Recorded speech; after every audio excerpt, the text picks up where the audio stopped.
దేవుడు వద్దు అన్నప్పుడు నువ్వు కావాలి అంటే ఎవరికి నష్టం? నీకు నాకే కదా. దేవుడు నీకు నష్టం కలిగిస్తుంది అని చెప్పినప్పుడు నాకు నష్టం కలిగించదులే అంటే ఎట్లా? దుష్ట సాంగత్యం, మంచి నడవడిని.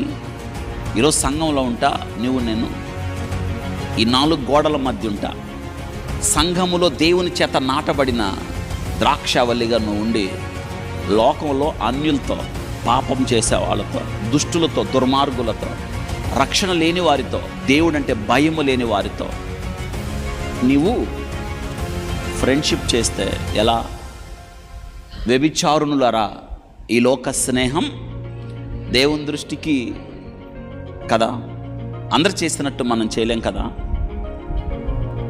నేను చేయనండి. ఎందుకు? నేను క్రైస్తవుని కాబట్టి. నేను తీసుకోనండి. ఎందుకు? నేను క్రైస్తవుని కాబట్టి. ఈ పదం మారుమవుతుండాలి.